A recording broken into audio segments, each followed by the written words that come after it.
All right, so there's guys out there who suffer from deep insecurities, right? They're anxious in social situations. They're anxious, especially in dating related situations, and they just want to let go and be themselves.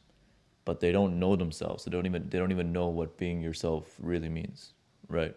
Whereas there's other guys out there who are themselves fully, even if at times that's cringe, they're okay with it. Even if at times they get rejected for it, they're okay with it. And they go out, they actually do shit, and they enjoy their life, right? In this video, I'm gonna talk about how to stop being so unconfident. I was like the previous guy for a long time. I struggled deeply with this, deeply with this. And what I really hope I can provide in this video is me talking to my old self and really giving the most impactful advice possible. So I really hope this will be valuable. And without further ado, let's dive into it. I remember clearly, right? I'm on my phone and I'm texting this girl, right? This is a girl that I was seeing at the time. And I'm texting her, and I don't know, we're talking about something, I don't remember exactly. But eventually we got to the point of kind of our relationship and where it was heading. And I remember her saying this, I remember reading this one text, and it's been like ingrained into my brain ever since I read it. She said something along the lines of course, I'm paraphrasing, you know, you're really good looking, you're really attractive. I don't understand why you're so insecure about yourself, right? And I'm not here to argue that I'm good looking or not. That's not the point of me sharing that. The point is that I was at that point in my life so insecure that literally seeped through everything I did. It was blatantly obvious to anyone who interacted with me, right? And I also remember with this same girl, I was walking to the bus stop. So we just left her house and we're walking down the street, crosswalk in Vancouver, walking towards the bus stop. She's standing beside me, right? And again, I don't remember exactly what we were talking about, but I just remember her sharing that, you know, when she looks at me, looks at my mannerisms, the way I talk, the way I walk, it's extremely obvious that, well, you know, that my struggles with insecurity and anxiety that are internal, those are externally very obvious, right? And part of me knew this was the case as well, right? And I was trying to figure out how I can overcome this, right? Now, let's look at my background for a second. My background is that I was never like the cool kid all throughout elementary school, high school, college. Never really had a dating life, never really could get many girls. And that was part of the reason I got onto self-improvement, was just to like kind of scratch that itch to try to be cool or try to get, you know, have a better dating life, right? And I had so many deeply rooted insecurities. I mean, I could talk about them for days. I even had insecurities around like my skin color because I'm an immigrant kid. So I was like, oh, will people over here even be attracted to someone of my skin color, right? Things like this. And I also had a lot of struggles, and this I found is a very common pattern in the self-improvement space. But I also had a lot of struggles around my masculinity, right? What does it mean to be a man? You know, do I have to like fight everyone that comes my way? I have to be super aggressive? Like, I don't know, right? So these are just some of the things I was struggling with. Now, part of the issue here is these guys, especially in the self-improvement space, they'll tell you, oh, just be alpha, bro. You gotta be like the alpha male, bro. The alpha Chad, bro. You gotta have the alpha body language. Take that thought, throw it out the window. All right, we don't listen to those people. All right, they're putting a standard on us and presenting us with a band-aid solution. You know how I know that? Because I've tried it, right? I've tried it. And I've tried like all the affirmations and constantly telling yourself like positive things while you're in social situations or whatever it may be. And those things had a positive effect, don't get me wrong. I actually think they're largely a positive. But what I'm saying is if you're struggling with similar things to what I was struggling with, there's something looming inside here that needs to be addressed, right? If you're similarly feeling like this ball of like anxiety, guilt, shame, fear, insecurity, all like bubbling up inside here, anytime you go out into like a social situation or like a dating situation, there's something looming inside here that needs to be addressed, right? It's literally bursting out, trying to get you to address it. Now, this became obvious to me actually fairly recently. So this is something I figured out fairly recently. But I was talking to someone who had a big impact. You know, so I'm basically sitting on my couch, and this person is sitting across from me, and I'm talking to someone who had a big impact on my life as I was growing up. You know, they're a big part of my childhood. And I remember telling them that, hey, you know, I'm doing boxing, and you know, blah blah blah. Basically, just telling them about boxing, right? And their immediate response was to like shut that down, you know, shoot it down. the fact that I was pursuing this new interest. They said something very negative about it. Oh, are you sure you want to do that? That's like a tough guy sport and whatever and all these things, right?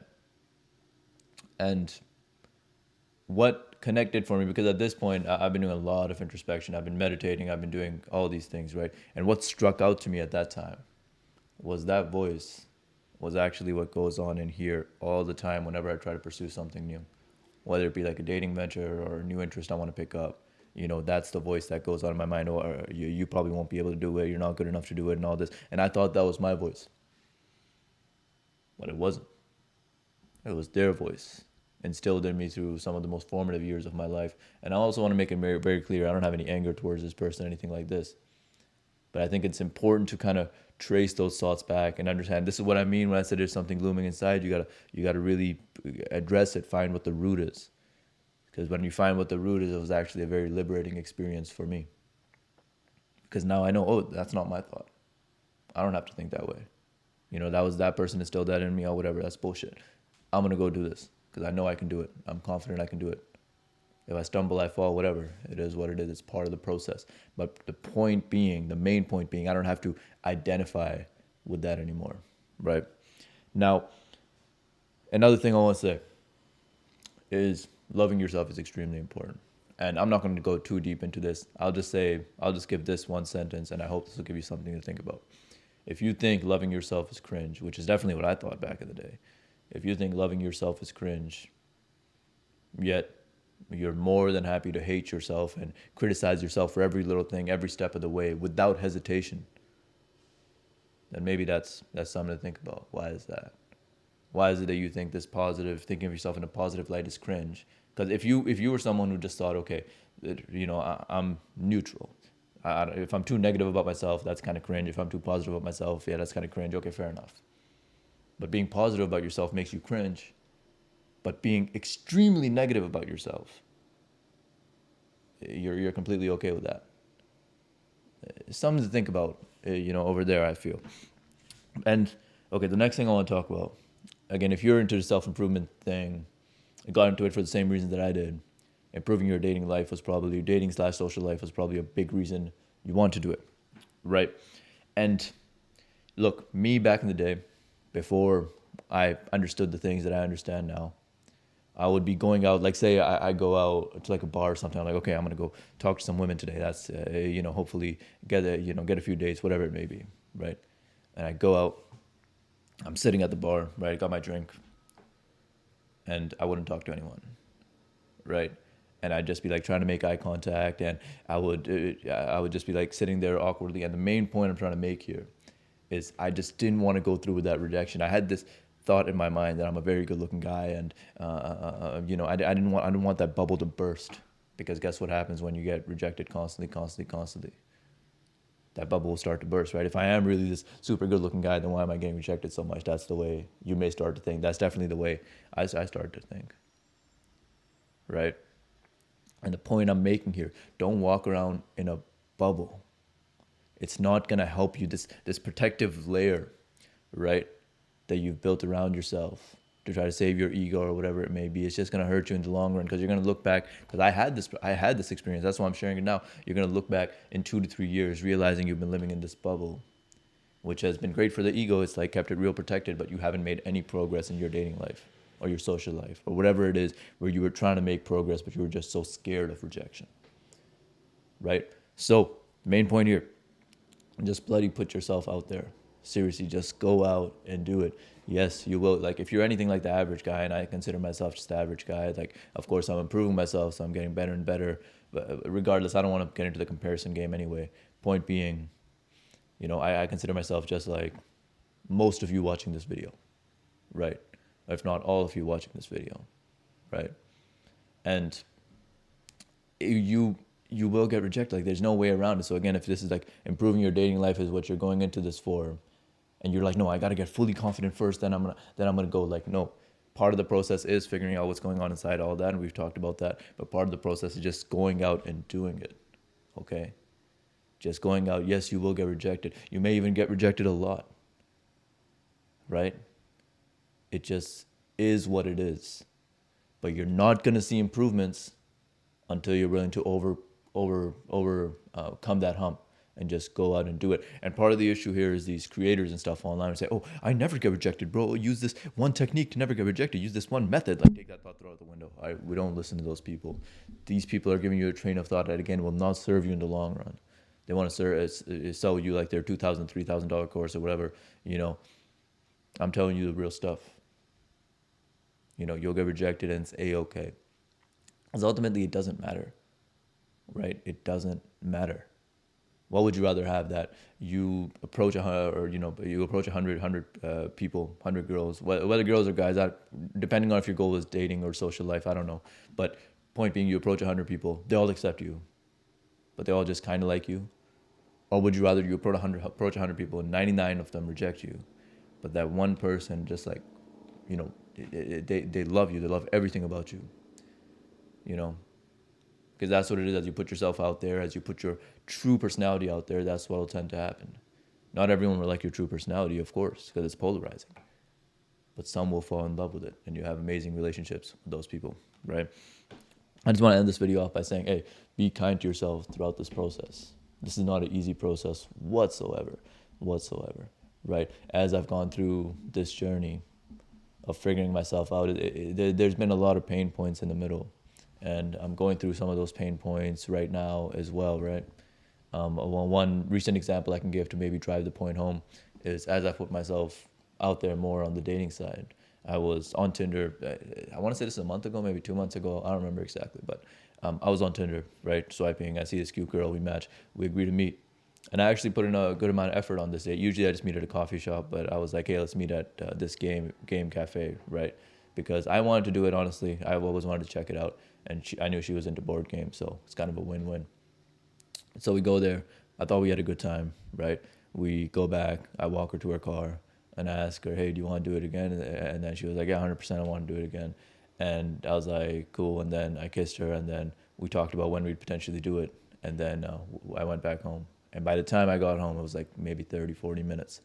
I was already unmatched, right? So this is the way the cookie crumbles sometime. And I could, you know, sit here and, talk about, whatever, it's whatever, bro. But no, like, it did hurt, right? So at times, self-improvement, any aspect of self-improvement can be this extremely painful, grueling process. But truly be kind to yourself throughout this process. Be proud of yourself every single day for showing up. And I promise you, if you keep showing up, you'll be mind blown by the amount of progress you'll make. Now, I just want you to imagine for a second. Imagine you take this advice, you run with it, and your dating life is improving day by day by day, right? You went from having basically no women in your life to now your phone is blowing up. You can have a date every weekend if you wanted to, right? And perhaps even more importantly than that, because having a lot of dates is cool, and yeah, it's good to get dating experience, but more importantly than that, you found someone who you truly, genuinely connect with, who you can't wait to spend time with, right? I want you to imagine, most importantly, your confidence and self-esteem is improving day by day by day, because now you're living your life the way you want it to, rather than living inside this bubble of constantly being scared of rejection or constantly worrying about others' opinions so you don't follow your path, right? But now you're truly following your path, doing what you want to do, right? And I want you to imagine that, again, those thoughts, that bubble of anxiety, guilt, if you were in a similar position to me, you struggle with that. You now understand the root causes. And once you understand the root causes, again, you're in a much better position to change them. You understand that all the negative stuff going on in here, it's not you, right? It's been conditioned into you, and you are now in the driver's seat. You can take care of getting that garbage out, right? So again, your confidence and self-esteem with that also improves day by day by day. Imagine that, and that's the path you're on. Keep working hard. I believe in you, but frankly, what I believe doesn't matter. What you believe matters. So I hope you believe in yourself too. And that's all I got for this video. Hey, thank you so much for watching. Ultimately, I want this to be our positive little community where we help each other, support each other, and help each other get to the next level in life. So please come join the community. I'll leave my Instagram, TikTok somewhere here. Please do support there as well. Please do like, comment, subscribe. I'll talk to you later. Peace.